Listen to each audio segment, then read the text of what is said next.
H-A-T. It's in the name. Welcome into the Helping Healing Humor with Ben and Travis podcast. On today's episode, we're going to talk a little bit about the difference between low self-esteem and humility. And I certainly need that conversation, as I'm sure there are others out there who do. And if you don't, you can take the information and help everybody else understand it. But we'll get to that conversation on St. Patty's Day right after this important new message. So hang on. Before we get started, we wanted to tell you about a project that's really close to our heart. We have written a brand new children's book called The Adventures of Ben and Travis and the Divided Kingdom. This story uses adventure, humor, and imagination to help kids process some really big feelings that often come with divorce. It gives families a way to start honest conversations and helps kids know they're not alone. If you're a parent, grandparent, teacher, or church leader walking alongside a child through a season like this book could be a helpful resource. You can pre-order your copy now at benandtravis.com/books. That's The Adventures of Ben and Travis and the Divided Kingdom, available for pre-order today at benandtravis.com/books. I'm Travis Creasy, the pulpit minister at Westgate Church of Christ in the southeast corner, Dothan, Alabama.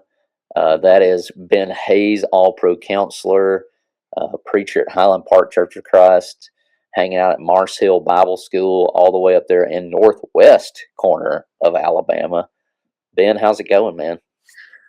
I'm good, and I feel like today we all have something in common, and that is that the whole nation had storms that rolled across last night. I guess when you hear this, it'll be 2 nights ago, but we looked at the map, and from the tip of Louisiana all the way to Nova Scotia, there was a line of storms that was coming all the way through. So I'm sure you're still recovering from lack of sleep, just like I am. You might not be, because you probably just hunkered down in the basement somewhere and were fine. But I had to go across the street to somebody's basement. Other than that, I'm doing okay today. So yeah, our lines down here come about 3 hours behind y'all's. Ours, yeah. So it's like 4 a.m. I'm like awake looking at the. Thankfully, everything was downgraded. It is getting colder. There will be a freeze warning the morning before this comes out, or while it comes out. But nonetheless, it's been kind of crazy, bonkers. You know, it's kind of one of those things that everybody's like, "Oh, don't let the warm fool you. There's at least one more cold snap coming through," and I guess I'm hoping that this is the case. And I'm hoping it warms up, because I'm heading your way this weekend, and I'm really excited to come hang out in Dothan for a couple of days and then go to the beach. And I hope it's warm. I'm not a warm weather guy, but if I'm going to go to the beach, I'd prefer it not be freezing cold. So I think we're going to get it all out of the way maybe earlier, just before you get here. I think it'll move on out and warm on up. It is St. Patrick's Day, which for Whitney and I, we got engaged. You know, the most romantic date you could possibly find. We got engaged on St. Patrick's Day, 19 years ago at Camp Naotti, which is also super romantic place to get engaged at, out there on the pier. Almost fell off into Lake Gunnersville. Thankfully, that didn't happen, but it would have been a good story now. At the time, it probably wouldn't have been all that fun. But if I didn't know you any better, I would think she must have been drunk to have said yes. But y'all, I know better than that. You guys don't do those things, but St. Patty's Day, that would make sense. Yeah, that would line up. But nonetheless, talking about the humility that I received, I think that's one of the most humbling. Even when they say yes, which I think is probably a high percentage of the time, Ben, but both you and I have been through the engagement process, and it takes a little humility there. You kind of put yourself out there. Hey, you think you could spend the rest of your life with me? And kind of a tense moment, no matter how confident you may be in it. That's so true. And just the humility it takes from day one to however many days you get to be married. It's a humbling process all along the way. Then you introduce kids, and it gets even more humbling. And life just can kind of throw that at you. And so we kind of did something yesterday, and I had some people just talk about how meaningful some of the things were that we talked about. And it kind of came from the story of when John the Baptist was approached by his disciples, and they're a little concerned because there's more people going out to Jesus than to him. And in that moment, they're expressing that concern, and just kind of talked a little bit about the difference that we see in John the Baptist. I don't think anybody would read the story of John the Baptist and think he was a guy that was lacking confidence, that he was lacking self-esteem, and yet there was a lot of humility with him. And so, like, what is the difference in that? And when we think about self-esteem, a lot of times we think about just the way we picture ourselves, the way we look at ourselves, and humility is sort of, I don't know, when you hear the word humility, Travis, what's the first thing that comes to your mind? I mean, what is it you think about when you think that we're supposed to be humble? I think you hit it. I think it's the confident. Where is your confidence? I think I mentioned yesterday in my sermon, mention it quite often, probably a little too much, but just the difference in my ministry when I finally realized it's God who gives the increase. It's very easy, and I still struggle with that. Very easy to think, well, nobody's responding physically. We offer the invitation, people don't come down, and you get in a long streak where people don't seem to be responding. But the beauty of Christianity is, if it's not of a public nature, they can respond right where they're sitting because they have access to the Father and all that stuff. But just a game changer when your confidence is in God. And so I guess I would start there. I'm confident in God that regardless, I want to do the best because he's going to take care of it. I want to do the best I can. Yeah. And then leave it up to him. And really his convicting people is a lot longer lasting than any eloquent thing that I could say that might convict people. Yeah. And like in this story where they come to John, it almost seems like a lack of self-confidence for the people who are coming, lack of self-esteem, because they're like, what are we going to do? He's taking our people, like, and I think sometimes we do that within churches and ministries and other things. It's like, well, what are we going to do? There's more people going to that church than are coming to our church. And sometimes what we don't realize is, God's working in both of those places. And I'm not in competition with other churches, the Lord's people. I'm doing what we do. We teach, we preach, we plant seeds, we water seeds. We let God give the increase, and sometimes He's going to increase where we are, and sometimes He's going to increase somewhere else. And so, low self-esteem sort of seems to produce that fear, where humility, knowing, like what you said, knowing that God is the one doing this, God is the one giving the increase. And that produces confidence in what I do because it's not all riding on me. It's not all up to me. And how wonderful of a gift is that we give. I think even sometimes with staff, it can be different. Somebody else. If Will preaches, and there are people who Will has a unique relationship, his own unique presentation of the gospel that touches folks and challenges them and moves them in a way that you do differently. And it can even be, they hear you quite often. That's your job, is to preach. Yeah. And a different voice can say something. I know in coaching, like I've had parents come to me and go, hey, could you say this? Because for some odd reason, they listen to you on this. And it's the same way with my kids. You can say something to them as their quasi cousin / uncle, that they're going to hear differently because you said it. And I think there's a confidence that I don't have to take that as a negative or a shot at me if someone else can reach somebody in a different way. And we all have our favorite preachers and our favorite teachers and our favorite speakers, and they can say, kind of get at the same point from a different way, and it might hit somebody differently. And really, instead of getting jealous of that or envious of that, or at the point it consumes us to where, well, I'm not going to preach anymore. That's a confidence in God that God's using Will to reach the people he's reaching. God's using Ben to reach the people he's reaching, and God's using Lonnie to reach, fill in the blank. I've always kind of been curious about how people are, quote, jealous of their pulpit, and I've had people who, just don't seem, I've known people who just don't seem to want to relinquish that to anyone. And I get that that's their, sometimes it's because I, feel like that's my responsibility to be there. But I also believe that there are a lot of other people that can do it way better than I do. Yeah. And like you said, there are people who can preach or connect with people differently than I do. And so I'm so thankful at Highland Park. We have multiple men who are capable, very capable of preaching the gospel. And they all preach it very differently.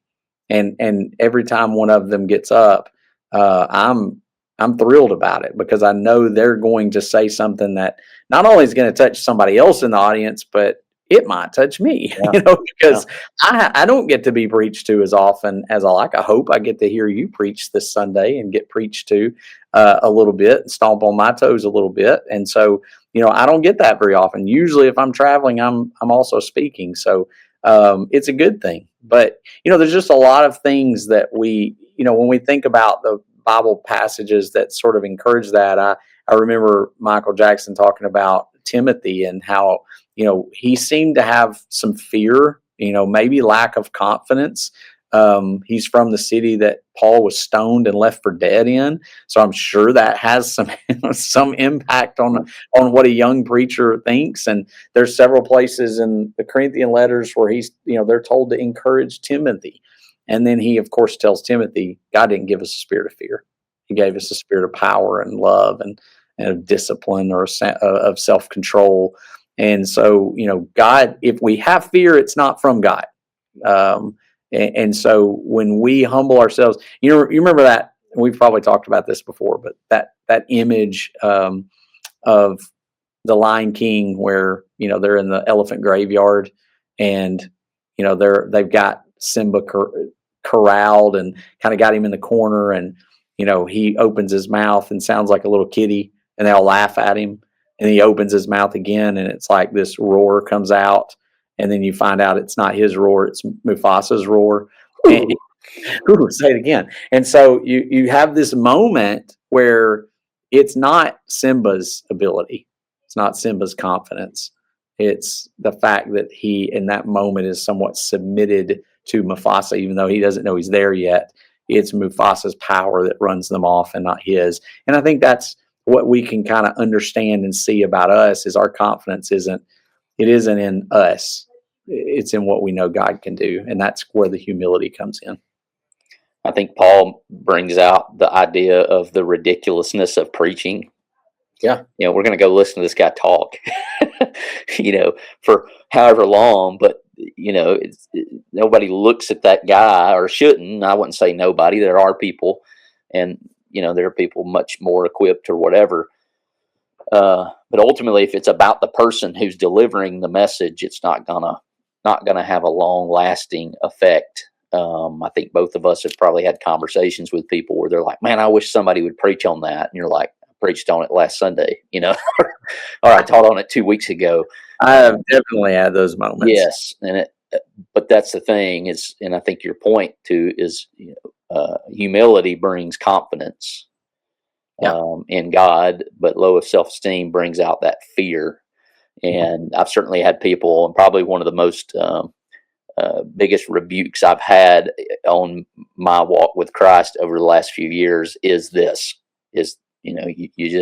you talk bad about yourself all the time, and there's that balance of, is this humility projecting confidence that God's able, or is it projecting fear? You don't want anybody. I don't want anybody, especially a person who's in Christ, to walk away from anything I'm teaching with fear. I want them to walk away with confidence that God is I can't do this, but God is able, and He desires. He's eager to do it.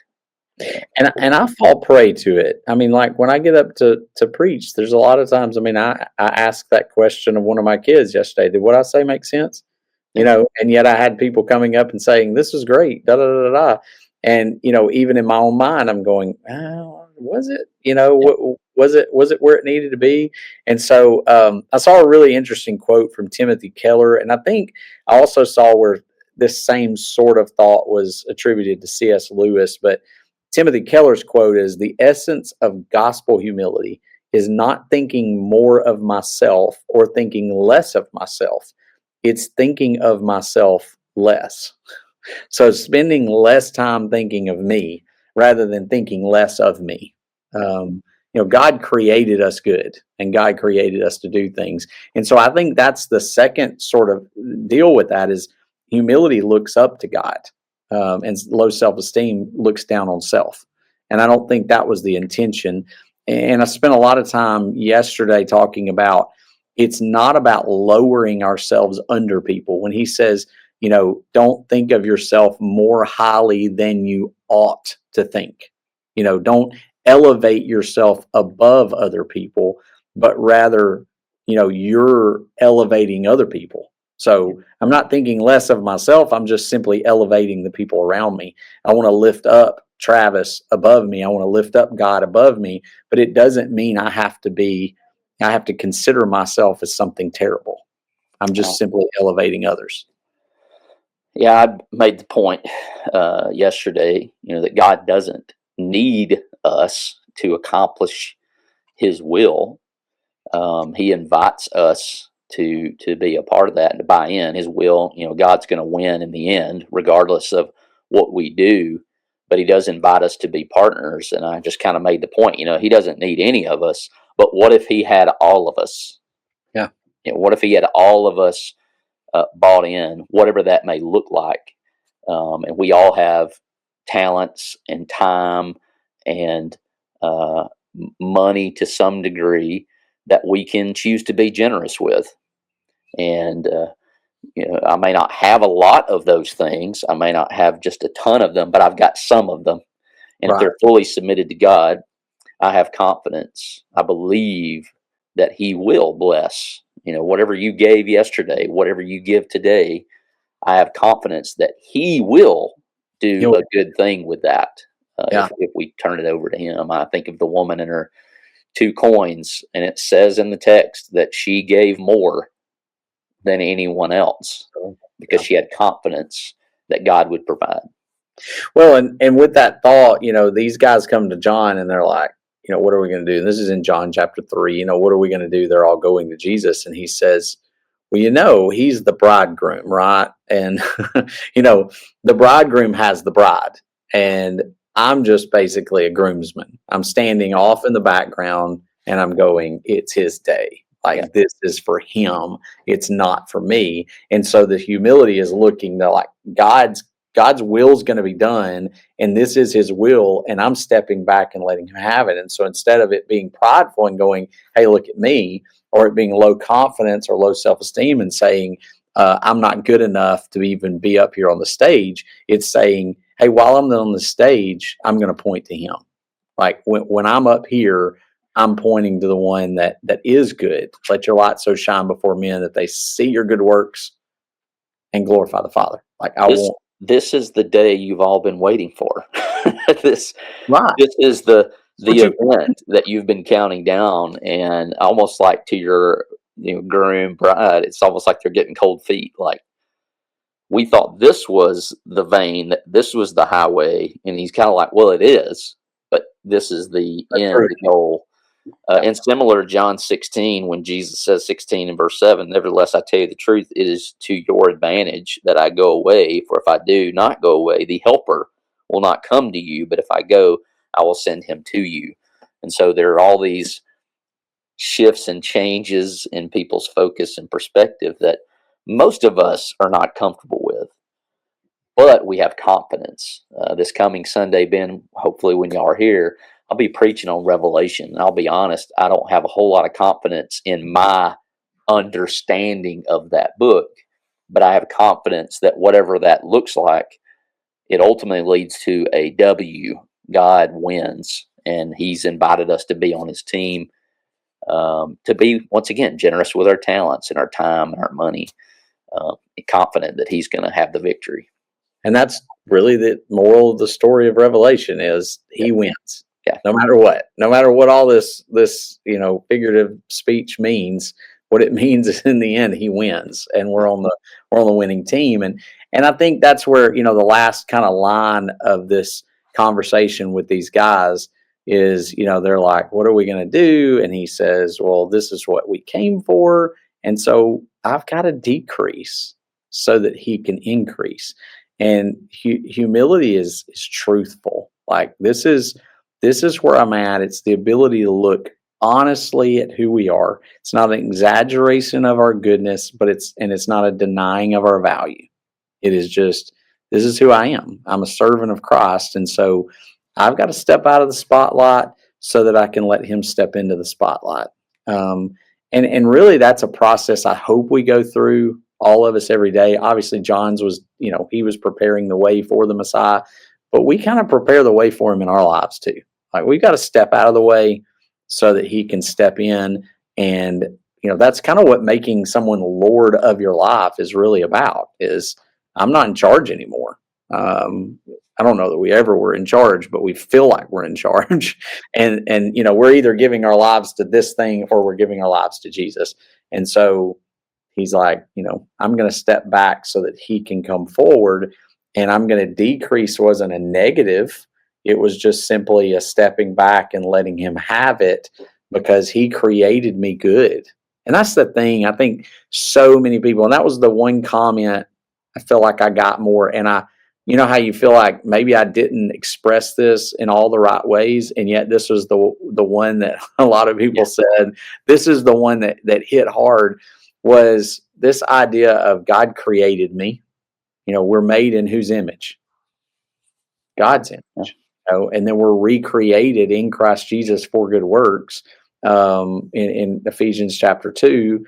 And so when we look at all of those things that it says he did for us, and even Philippians chapter 2, that we're looking out for the people around us, and we see others as more important than ourselves. It doesn't say don't think of yourself as important.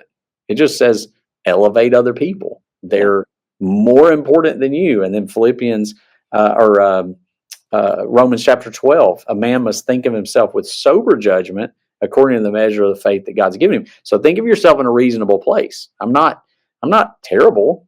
I'm also not elevated to the point of God, but there's somewhere in there that I'm elevating others and I'm lifting up God, and you have worth.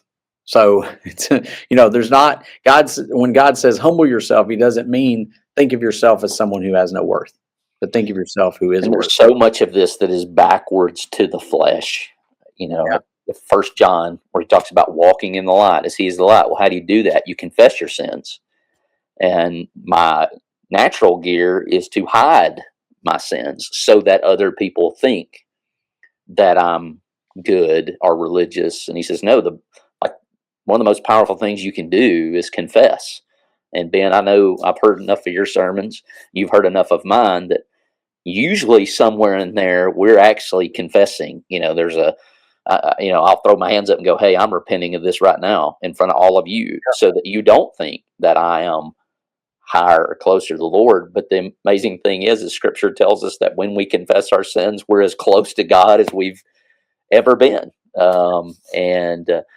It's kind of that backward gear. I said earlier, not that we'll be celebrating St. Patrick's Day like a lot of other folks, but that's one of the things that I was kind of looking up his history and his story. And a lot of what people have written about him is that his writing wasn't all that great. And I know that even Paul, right? The Corinthians want a letter of recommendation because in person, he's not very impressive. He's not the guy that we sometimes project him to be, but it was that humility that projected, hey, if God can accomplish it through this person, he can do it through anyone. It's not really about what we have. It's about who he is and what he's capable of. And I just thought that was really neat for St. Patrick's Day. When I kind of looked up his story, it was like his vulnerability, even through his not so great Latin or his writing, was what people remembered. And we've talked about this a lot. Something I'm not a ropes person necessarily, ropes course thing, but Lonnie Jones, of course, you guys have heard him a lot talk about different things. And, I didn't realize this, but when you put a knot in a rope, you make it weaker and not stronger. But if you don't have a knot in a rope, it's not very useful.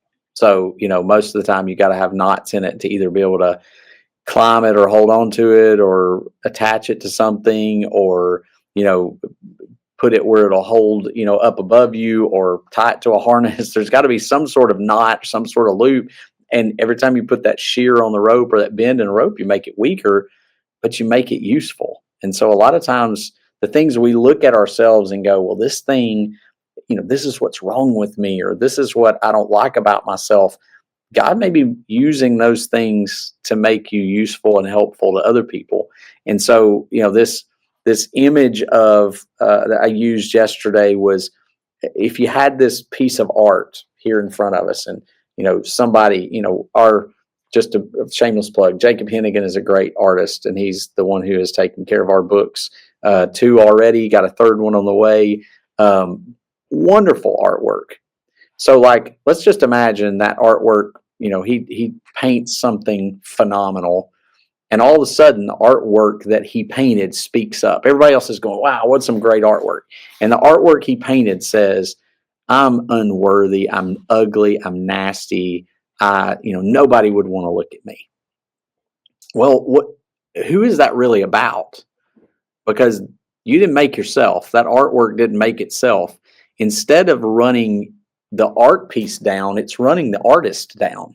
It's putting the artist down, the one who actually painted it. And so no artwork is going to go, "I'm worthless," because that's a statement about the artist. Well, when we say we're worthless, who are we talking about? We're not talking about ourselves.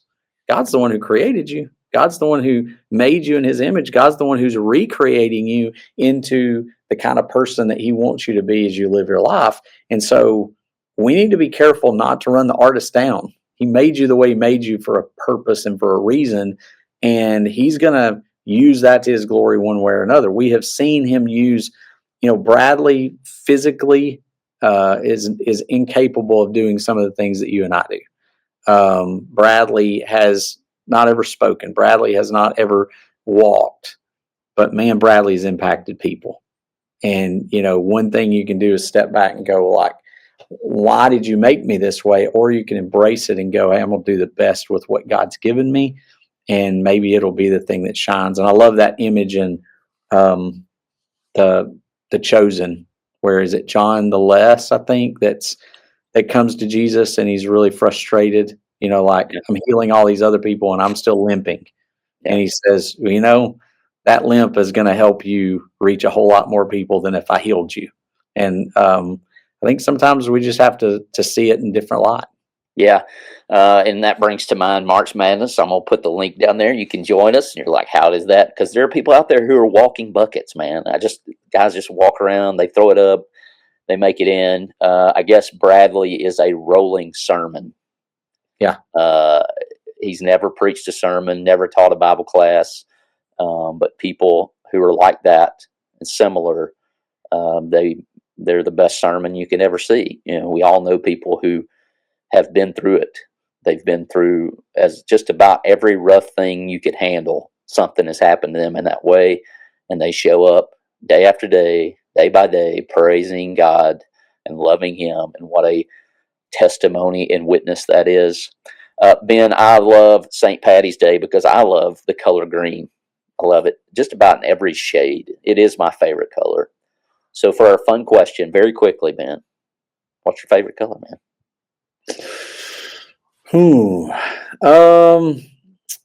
Probably if my go-to wear color, and this is going to be odd, but if I'm going to wear a color, I like a kind of like a blue or a gray.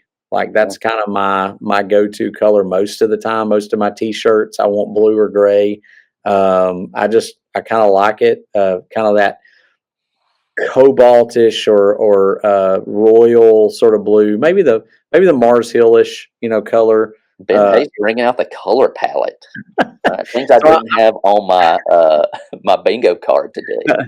So that would probably be mine. And of course, I'm a red, a crimson fan. So I like crimson, but it's not my favorite color to wear. So even my Alabama shirts, I kind of prefer a gray shirt with some sort of writing on it. So I don't know why that's that's kind of a thing for me. But As long as you stay away from that orange, brother. orange is not on my palate. We can get along. My wife has bought me orange shirts on many of occasions, and I've said that's way too close to a certain team up north of us, and I'm probably not going to wear that except this one time. Amen. So, what's your favorite? Oh, it's green. Green is, football field green, the Oregon green. I love the Joyrider cover. It's beautiful. Once again, shout out to Jacob Hennigan. Love the green. Well, Ben, I appreciate it. You just keep on keeping on. That's my phrase for this week. Keep on keeping on. If you're listening to this, look out. Soon we will have the Panel of Dislike March Madness Pick'em show. Take us on. As I said, I'll put the link in the description. You can join that challenge. The games start in earnest. I think they're the play-in games today as this podcast comes out. But then I think the 64 starts on Thursday. So lots of basketball. Hope you have fun. Love you, Ben. Appreciate it, man. We'll see you soon, Lord willing. Yes, sir.